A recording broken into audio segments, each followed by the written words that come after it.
Hello, my name is Doc Dillard. I'm representing Team Delta in the Masters in Entrepreneurship program at Western Carolina University. Today I'll be discussing about sole proprietorship and franchising.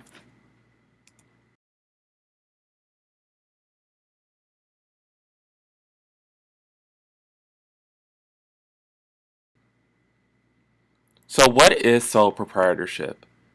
A sole proprietorship is a different type of business venture.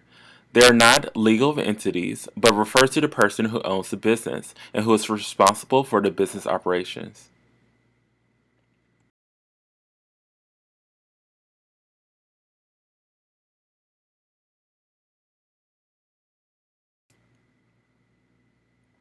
Sole proprietorships. Many of these business types follow the name of their owners or receive fictitious names. As you can see the example here, Uncle Bill's Pancakes.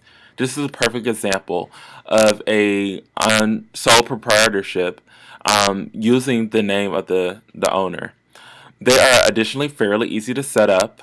A sole proprietorship only needs to register a name and secure local licenses. So this may vary from state to state or county to county. It just depends on your location of what the necessary paperwork is that you have to get. For sole proprietorships, often the funds are intermingled between the business owner's personal account and business expenses.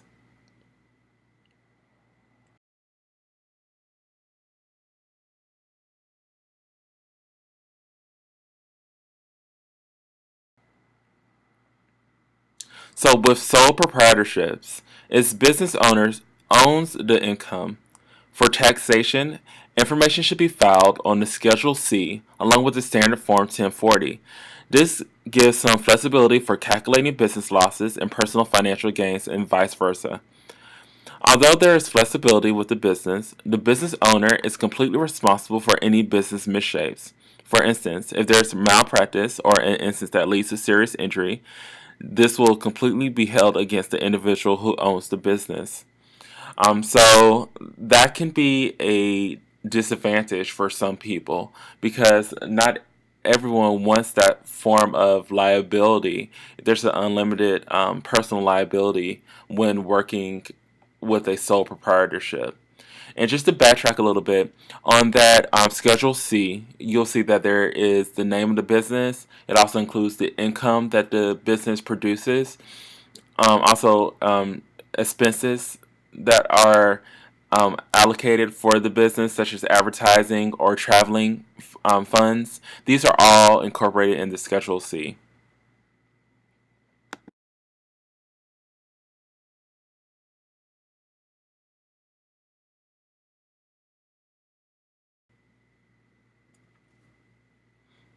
Okay, so many sole proprietorships use personal funds in order to establish businesses. They may also often not take out any business loans or may have difficulty taking out loans from banks. Oftentimes, they are having difficulty because when you're going into a sole proprietorship, it's all about your merit. So if you cannot get substantial funding from the banks, it may be hard to even get a loan to secure your business. They often do not have financial backers or official investors in this business model. So there is no need for a board of directors or anything of that sort. It's really up to the business owner, the sole proprietorship. The weight is on their shoulders for making the business a financial success.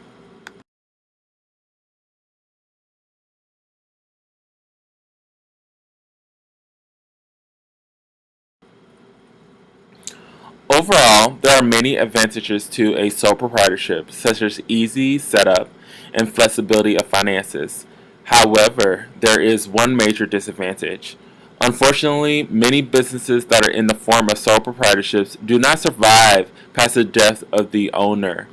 This lack of clarity in its succession may make this form of business unattractive. So, to give a personal anecdote, my mother, she had her own business entitled Rock and Dock Cleaning Services that was um, that was based in South Charlotte, North Carolina, in the early '90s. So she this was very good for her, creating this sole proprietorship, because my mother didn't come from a strong business background. So it was very easy for her to understand the paperwork necessary for her to establish her business. And because it was a sole proprietorship, she was able to use her own funds to buy the supplies she needed to clean houses. So it's basically getting the paperwork done and getting straight to work and really going out into the community and networking in order to build a clientele. My mother was great at building clientele and great with networking and getting customers based on her, social capital. Another interesting thing to note. So at one point, my mother's business, she no longer did business. So with sole proprietorships, the revenue is all on the business owner. So if that business owner loses interest in the business or decides to take a break, there is no income coming in. There's no finances, and consequently, the business basically dies. There is little room to transfer business rights to another individual because this is a sole proprietorship. It's on the weight of the shoulders of the initial business owner.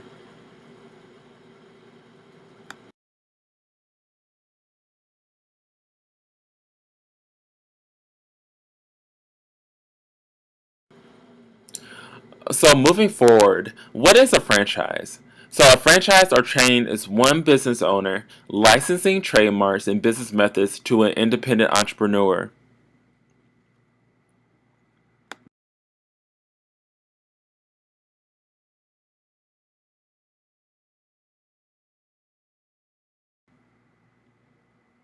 Franchising, the two types.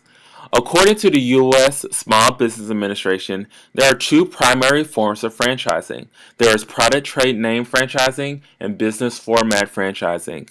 With product trade name franchising, the franchisor, or independent entrepreneur, owns the right to the name or trademark and sells that right to a franchisee.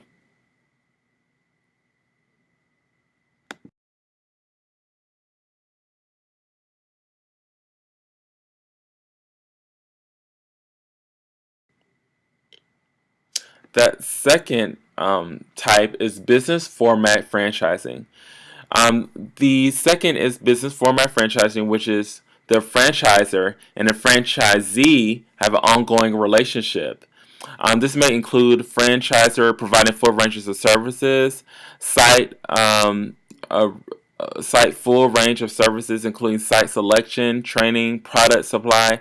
These are all things that are there to support the franchisee in establishing a new business. So I love that idea. If you want to get involved with something that already has training, that already has support, and kind of will help you grow as a business leader, perhaps a franchise would be a great tool for you.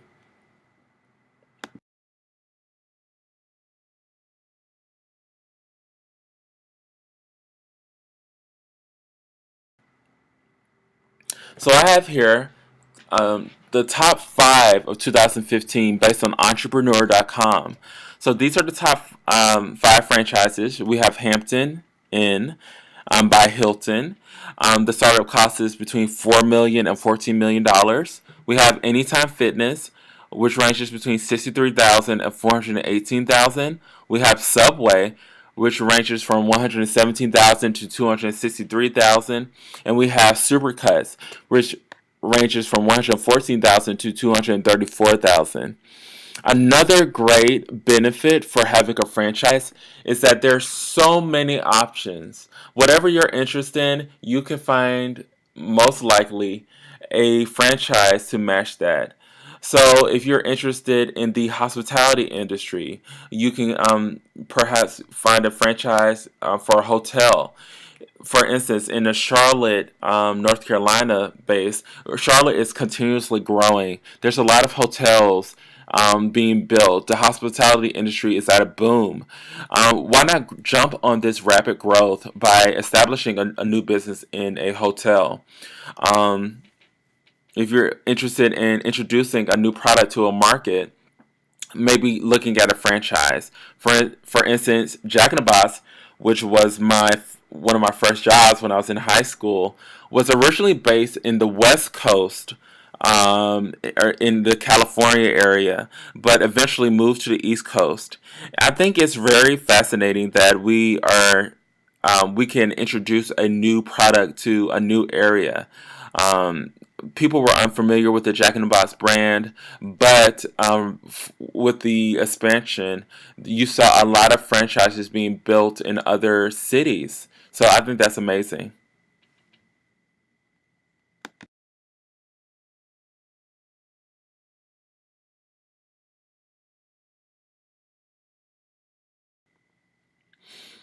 It's essential for franchises to always have a legal and financial team prepared. There should be specialists on the team that can help with franchises. So it's really important that you really know what you're getting into. For instance, perhaps with any business, there are certain procedures and policies that you must follow, particularly with franchises.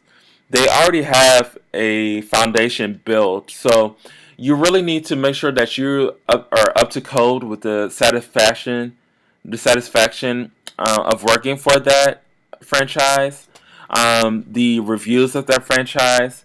It's making sure that the company culture matches what your values are. I think another disadvantage at least, of our franchise would be that if you're really a creative thinker, an innovative thinker, and you do not want to be put in a box, it may be difficult for you to jump on board with a business is already established and already has set protocol that you must follow. Um, I think that there could be a little bit of a barrier for creativity or innovation when working for certain franchises. So these are all things that you need to keep in mind. Also, you also need to make sure that you're keeping up with codes and different policies. I know, at least for the hospitality industry, I used to work at Country Inn and Suites, which is a hotel brand. It was very important that our hotel manager made sure that our company, our branch, if you want to say, was up to code and made sure that we hit the mark as far as being a part of the company brand, making sure that our rooms are up to standard, our lobby was up to standard. Because a lot of people are not only the business aspect, but a lot of the consumers are used to a certain standard, and if that standard does not match what they're used to, it could look bad on you as a business leader, and it can also look bad on the franchise. So you really have to consider more than just yourself when going into a franchise. Well, thank you so much for taking the time to listen to my presentation. Again, it I hope that you were able to take out some information about sole proprietorships and franchising and see how they are different and see how an entrepreneur can really utilize these two structures for creating a business that they love being in and going to every day and seeing a growth in that business. Thank you so much. Have a great day.